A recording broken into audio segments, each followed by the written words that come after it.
Show previews చూడాలనుకుంటున్నారా? Latest episode చూడాలనుకుంటున్నారా? Star interviews చూడాలనుకుంటున్నారా? మరెన్నో మీకోసం వెంటనే ZEE5 యాప్ ని డౌన్లోడ్ చేసుకోండి. ఇప్పుడు మొన్నొకసారి ఆ మంగా శ్రీనివాస్ కని నేను డిజైన్ చేస్తే నువ్వు షర్ట్ అవుట్ కుట్టావు కదా. మీరు డిజైన్ చేస్తే నేను కుట్టానా? అదేలే, నువ్వే డిజైన్ చేసి నువ్వే కుట్టావులే.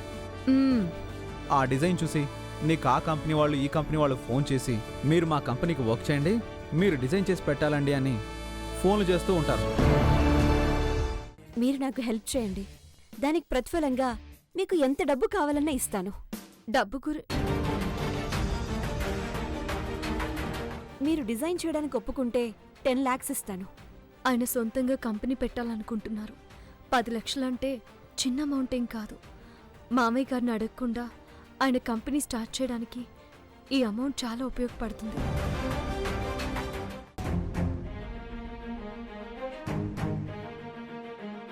ఎంతైనా నాగేశ్వరి గారు గ్రేట్ కదా అండి. అపార్ట్మెంట్ ఎలక్షన్స్కే ఎమ్మెల్యే ఎలక్షన్ లాగా ఖర్చు పెడుతున్నారు. అత్తయ్య, ఏంటి మీరు చేస్తుందేం బాలేదు. పెద్దత్తయ్య గారితో ప్రచారం ఆపించేశారు. ఇప్పుడు మీరు మాత్రం రూల్స్కి వ్యతిరేకంగా అందర్నీ ఆకట్టుకోవడానికి ఇలా డిన్నర్లు ఇస్తూ గోవా ట్రిప్లకి టిక్కెట్లు ఇస్తే కరెక్ట్ కాదు.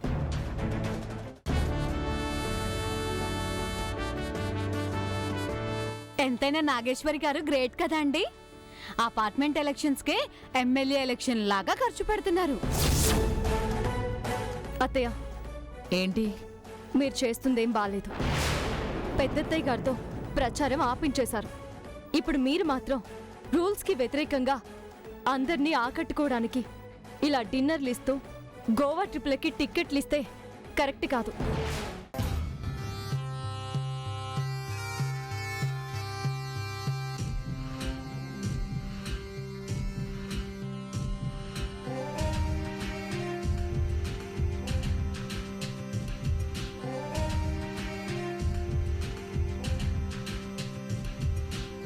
ఖచ్చితంగా మనమే గెలుస్తాం కదా.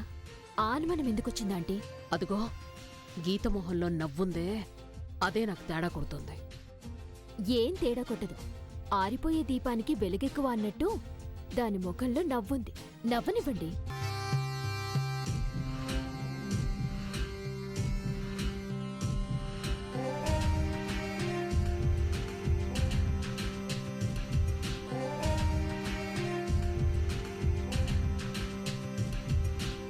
ఖచ్చితంగా మనమే గెలుస్తాం కదా. ఆనుమానం ఎందుకొచ్చిందాంటీ? అదుగో గీతమోహంలో నవ్వుందే, అదే నాకు తేడా కొడుతుంది. ఏం తేడా కొట్టదు. ఆరిపోయే దీపానికి వెలుగెక్కువ అన్నట్టు దాని ముఖంలో నవ్వుంది. నవ్వనివ్వండి.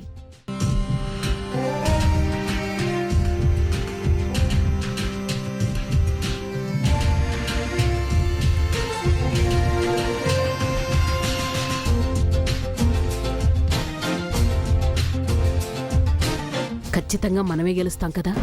ఆనుమానం ఎందుకొచ్చిందాంటీ? అదుగో గీతమోహంలో నవ్వుందే, అదే నాకు తేడా కొడుతుంది. ఏం తేడా కొట్టదు.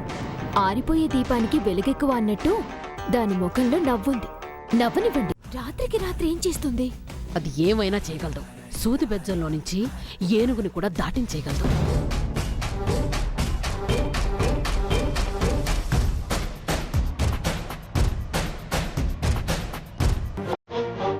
మూడో రౌండ్ కంప్లీట్ అయ్యేసరికి నాగేశ్వరి గారి ఓట్లు 50, లోకేశ్వరి గారి ఓట్లు 50.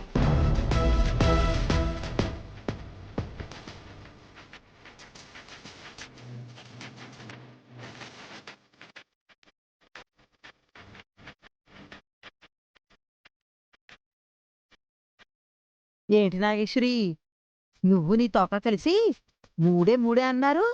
చూడు అక్కడ 50. మాకు 50 వచ్చాయి, కనిపించడం లేదా?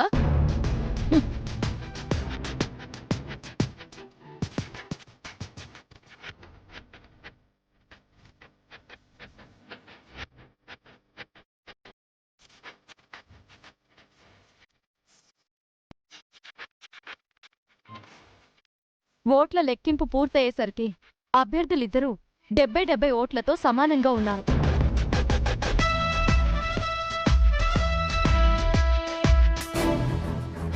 ఇంకా మిగిలింది ఒకే ఒక ఓటు.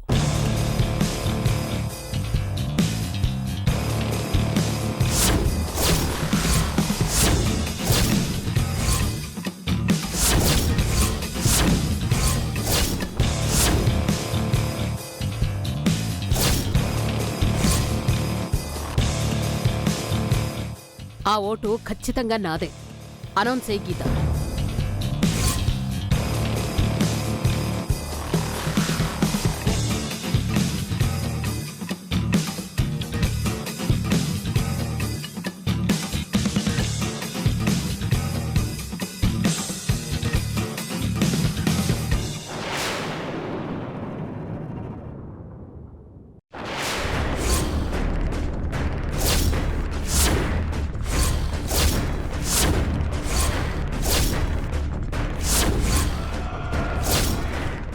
ప్రియా, ఏంటి సస్పెన్సు?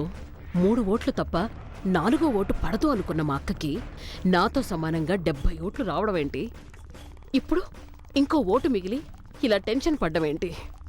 మీరేం భయపడకండి ఆంటీ, ఆ ఓటు ఖచ్చితంగా మీకే పడుతుంది. ఏ గీత, ఏంటి ఆ సస్పెన్సు? త్వరగా ఆ ఓటు ఎవరికి పడిందో అనౌన్స్ చేయి. ఏంటి నాగేశ్వరి, అప్పుడే నీకు కంగారు మొదలైనట్టుంది? ఓడిపోతావని భయమా?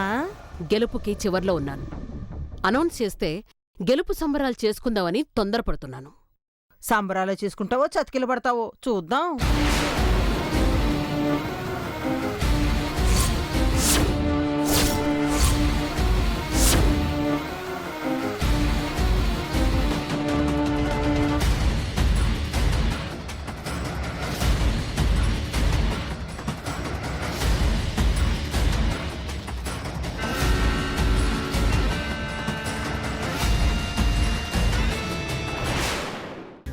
నా ఓటమిని చూడాలని అందరిలోనూ, ముఖ్యంగా ఎవరి ముందైతే నేను తల దించకూడదనుకున్నానో వాళ్ల ముందే తల దించుకోవాలని పంతం పట్టి ఇలా చేసింది.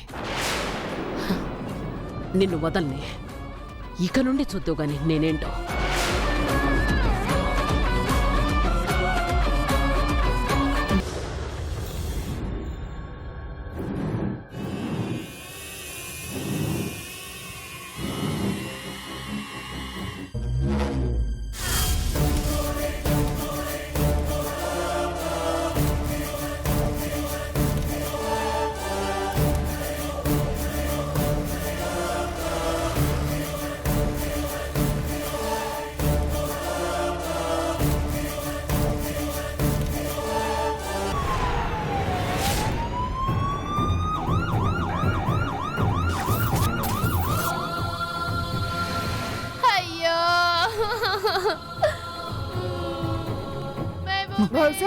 తొడ పడదా నికాలో? అయ్యో,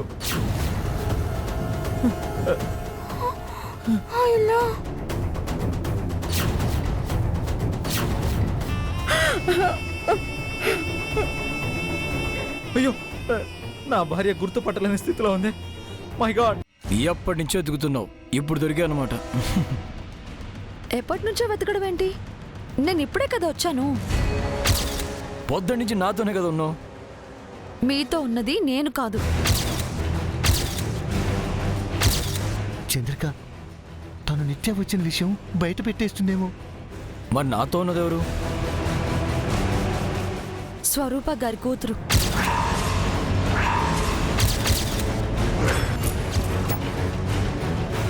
మీరేం చెప్తున్నారో మాకు అర్థం కావట్లేదు కాంతమ్మ గారు. ఇంకేం చెప్పమంటారమ్మా, దీని జీవితం బుగ్గిపాలైపోయింది. రేపో మాపో ఒక ఇంటికి కోడలవుతుంది అనుకుంటే ఆ జోగేంద్ర గాడికి బలైపోయింది.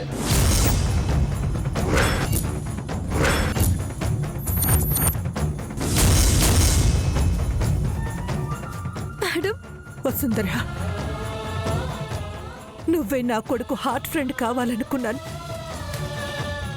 దయచేసి నువ్వు వంశీకి దూరంగా వెళ్ళిపో వసుంధరా. మీ తమ్ముడేమో వదిన్ని కొడతాడు, నువ్వేమో ఇంకో దాన్ని తీసుకుంటావు. ఇష్టానికి ఆటలాడుతున్నారు మీ ఇంట్లో. వాడికి ఒళ్ళు ఎక్కింది, భార్య అమ్మగారింటికి వెళ్ళగానే ఇంకోటి కావాల్సి వచ్చింది. నీకు వచ్చి నువ్వు డెలివరీకి వెళ్ళగానే మళ్ళీ ఆమె కావాల్సి వచ్చింది. మళ్ళీ నీకు డెలివరీ నువ్వు రాగానే ఆమెను ధర్మేసినాడు. వాడి సుఖం కోసం ఇద్దరు ఆడవాళ్ళతో ఆడుకుంటుంటే నీకు సిగ్గు లేకుండా అమ్మ చెప్పారు, నాన్న చెప్పారు, తాత చెప్పారు కథలు చెప్తున్నావు. విడాకులు ఇచ్చినాము, ఇంకా మళ్ళీ ఆయమ్మ రానే రాదా అన్నాడు. వాడెవడు అసలు చెప్పడానికి నీకు పెళ్ళైనోడు? అందరం ఉందామంటే కూడా ఆయమ్మ అట్లే అలిగి ఎట్లా వెళ్తుంది? నువ్వు పెట్టాల్సిందంతా పెట్టేసి వాడికి ఫిట్టింగ్ ఏం తెలియని అమ్మాయికి లాగా నటిస్తా ఉంటే నమ్ముతారు అనుకున్నావా? ఆమె కాపురంతో చెడిపేసినావు, ఆమె బిడ్డను లాగేసుకున్నావు, ఆమె మొగుడిని లాగేసుకున్నావు, ఆమె సంతోషాన్ని లాగేసుకున్నావు. ఇంకేం లాగేసుకుందాం అనుకుంటున్నావు? ఆమె ప్రాణాలు కూడా తీసేయండి. లోపల పెడితే మళ్ళీ బయటకు కూడా రాడు ఆ 2 కేసులు కనుక పెడితే. మీ ఇద్దరు ఆటలాడుకుంటూ జాలీగా ఎంజాయ్ చేసుకుంటూ దాన్ని పిచ్చిదాన్ని చేస్తూ మళ్ళీ అక్క కదా సొంత మామ కదా కలిసి ఉందాం అనుకున్నాం అంటున్నావు. నువ్వు మాట్లాడే మాటలకి నువ్వు చేసే పనులకి ఏమైనా సంబంధం ఉందా? సంసారం చేయకుండా నీవు నడమంతలో నీవు సంసారం చేయకుండా పోయినావు. నేను వచ్చిన నీవేవతి నాకు పని చెప్పనీకి అని ఉల్టా నా వద్ద పుల్లు పెట్టుకుంటుంది. యాంకర్స్ డ్రెస్ కట్టసీ బై నెహిలియాస్ ట్రెండ్ అండ్ ట్రెడిషన్ రిబాన్.